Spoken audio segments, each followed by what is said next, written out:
আলাইকুম সবাইকে, সকলকে স্বাগত নতুন একটা ভিডিওতে। তো আজকের ভিডিওটা হচ্ছে QKZ এর DM10 এর একটা রিভিউ ভিডিও। তো এই রিভিউ ভিডিওটা হচ্ছে কি আমার 1 বছর অভিজ্ঞতা অনুযায়ী, কারণ আমি হচ্ছে কি DM10 ব্যবহার করছি 1 বছর যাবত, এবং এটার যে গেমিং এক্সপিরিয়েন্স আছে সেটা আজকে আপনাদের সাথে তুলে ধরবো। সো ভিডিওটা কন্টিনিউ করেন। তো প্রথমে যদি উপরে কাগজটা সরিয়ে নিই, তখন আমরা এরকম একটা প্লাস্টিকের কেস দেখব, এবং প্লাস্টিকের কেসটা যদি আমরা ওপেন করি দেখতে পাবো হচ্ছে পলিথিনের ভিতরে আমাদের কাঙ্ক্ষিত ইয়ারফোনসটি। তো এখন যদি আমরা পলিথিনের যেই প্যাকেটটি আছে সেটা খুলি, দেন দেখতে পাবো হচ্ছে আমরা ফার্স্টেই ইয়ারফোন, এবং ইয়ারফোনটা যদি আমরা বের করে দেখি তখন দেখতে পারবো যে আমরা কয়েকটি ইয়ার টিপস থাকবে, সেটা হচ্ছে কি আপনাদের 6টি ইয়ার টিপস থাকবে এখানে, এবং এগুলো হচ্ছে কি আপনারা চেঞ্জ করতে পারবেন।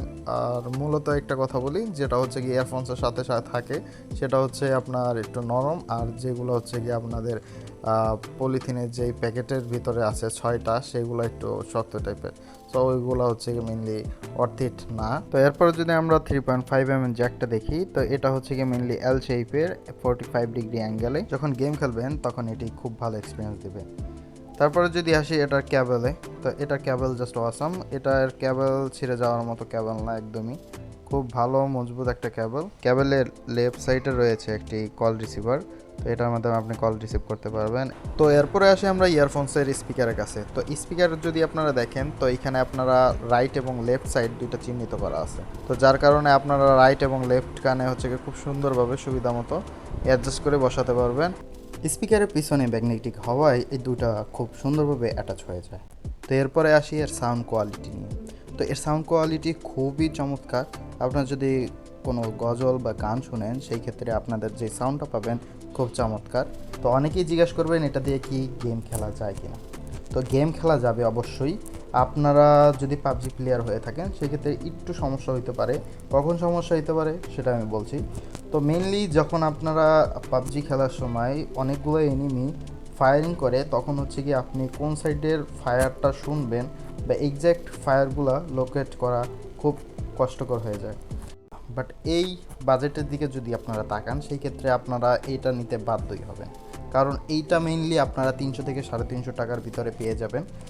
অন্যথায় আপনারা যদি 300 থেকে 350 টাকা অন্য ইয়ারফোনসগুলো নিতে যান, সেই ক্ষেত্রে দেখবেন যে আপনারা গেমিং করতেই পারবেন না, একদমই করতে পারবেন না।